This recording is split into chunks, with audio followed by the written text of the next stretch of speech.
Europe 1. Vous écoutez Culture Média sur Europe 1, 9h30, 11h avec Thomas Hill et votre invité ce matin, Thomas. Oui, je reçois ce matin l'humoriste Caroline Vigneault qui sera lundi soir la maîtresse de cérémonie des Molières. Et alors, si je ne m'amuse, c'est seulement la deuxième fois en 35 ans qu'une femme sera maîtresse de cérémonie après Zabou Bretman.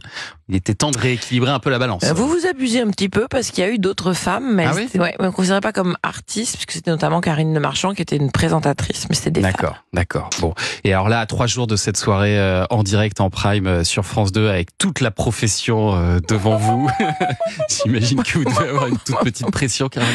Allô Super Nanny, oui, ce serait pour des conseils.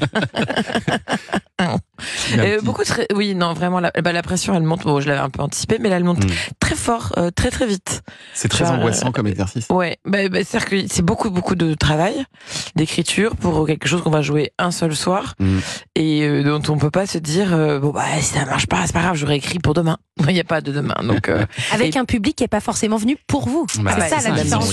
Ils sont pas sûrs. Personne n'est venu pour me voir. Il n'y a pas une personne qui vient pour me voir. Les gens viennent pour savoir si ou non ils vont être félicités, je sais pas comment on dit. Et ce qui est gênant, embêtant, c'est que 80% vont être déçus.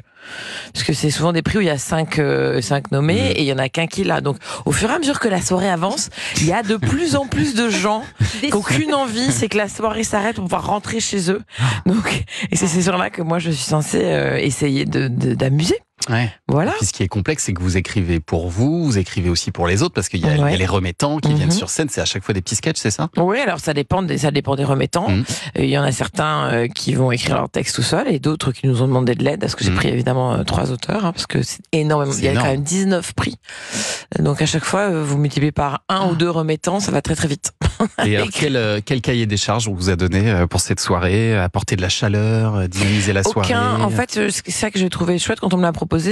Moi j'ai dit d'accord, mais je veux faire la cérémonie que j'ai envie de faire en fait. Et c'était la raison pour laquelle ils sont venus me chercher.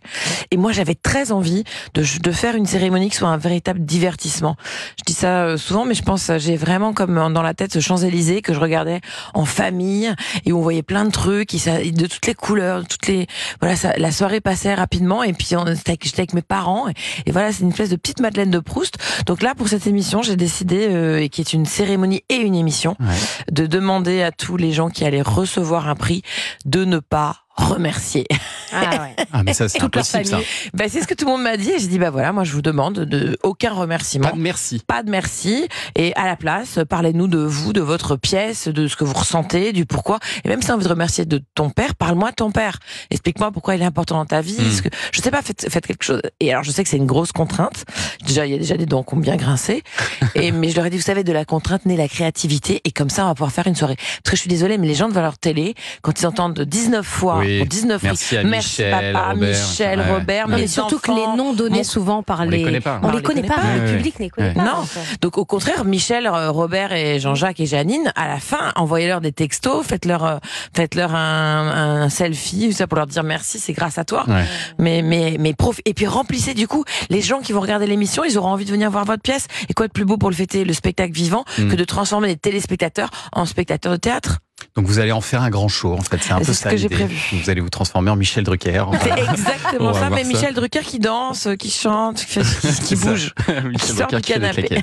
Et puis alors, il n'y a pas de cérémonie des Molières sans un petit moment de revendication. L'année dernière, la ministre Rima Abdul-Malak avait été prise à partie par la CGT Spectacle. Est-ce qu'il y a quelque chose de prévu cette année de ce côté-là? Et pour l'instant, on ne sait pas. Là, je sais que les bureaux des Molières sont en discussion avec la CGT, mais on n'a pas encore, on ne sait pas encore. Ouais, de toute façon, il faut s'attendre à tout. C'est lundi, c'est pas de problème. Et puis alors, si on regarde le tableau des nominations, des nominés cette année, il y a 2 pièces favorites. Courgette avec 7 nominations et Le Cercle des Poètes Disparus avec Stéphane Fraisse qu'on avait adoré nous ici. Génial. 6 nominations pour ce spectacle. Vous les avez vus tous les spectacles? Alors pas tous, non. J'ai essayé d'en voir le maximum, mais non, j'ai pas pu tous les voir. Mais ceux-là, je les ai vus. Et franchement, moi j'étais impressionnée, notamment Stéphane Fraisse que j'aime beaucoup également et avec qui j'ai passé un week-end. Oui, c'est vrai, j'ai passé un week-end avec Stéphane Fraisse dans une émission un dimanche avec Frédéric Lopez. Ouais. Donc c'est comme ça qu'on s'était rencontrés. Le mec est vraiment très sympa. Et Courgette, enfin franchement, bravo quoi, c'est une magnifique pièce. Après, je tiens à le dire, hein, je vote en tant que Caroline Vigneault. Ah oui, c'est ça, j'allais vous le demander. Vous avez le droit de voter? Oui, parce que en tant que humoriste, parce que je fais partie de la grande famille du théâtre et que toute la grande famille qui vote. Mais en revanche, j'ai absolument aucun autre pouvoir que de celui de voter comme une. Et vous n'avez aucune information sur les résultats? Aucune.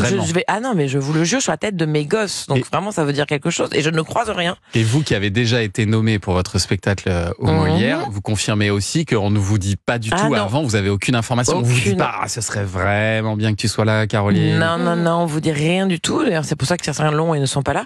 Et il y a vraiment la caméra qui arrive sur vous au moment où on parle de votre prix. Et alors moi, j'étais nommée en même temps que notamment Blanche Gardin et Florence Foresti. Donc je vous avoue que je me doutais un petit peu que j'allais pas la voir. Mais malgré tout, il y a quand même ce truc. Et on sait jamais. Peut-être les gens vont se dire, elles sont déjà tellement connues, on va le donner à Caroline Vigneault. Tu vois, il y a toujours ce petit truc. Et au moment où on entend Blanche Gardin, et il y a la caméra qui fait ça, et elle fait c'est super, je suis tellement contente qu'elle l'ait. Ça, c'est peut-être le truc le plus dur à jouer, ça. Ouais, c'était. Mais surtout que malgré tout, il y a une grosse déception qui vous envahit. Il faut pas avoir honte de le dire. J'ai été super déçue, c'est vrai. Ouais, c'est normal. Il y a combien de votants au Molière? J'en ai aucune idée, mais c'est beaucoup, hein. C'est tous les professionnels, c'est ça, du monde du spectacle vivant, qui ont le droit de voter comme ça. Enfin, je me demande comment on a accès à ça, en fait. Alors, je sais qu'il faut faire ça fait quand même quelques années, ça fait plus de 10 ans, donc je me souviens plus exactement comment ça se passe. Demande. Oui, il faut faire une demande. Je crois qu'on vérifie que vous êtes juste de ce milieu-là et que vous pouvez voter. Hein. Bon, en tout cas, moi, je suis content parce qu'il y a beaucoup des spectacles dont on a parlé ici qui sont nommés au Molière. Il y a Spamalot de PEF, Mamma Mia, Un tramway nommé Désir avec Christiane Reali, Pascal Arbillot aussi est nommé, et puis Vincent de Dienne.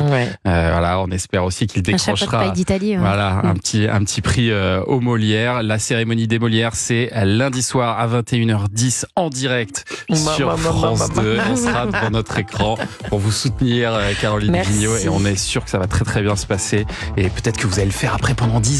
Bien sûr. Et on m'appellera Drucker.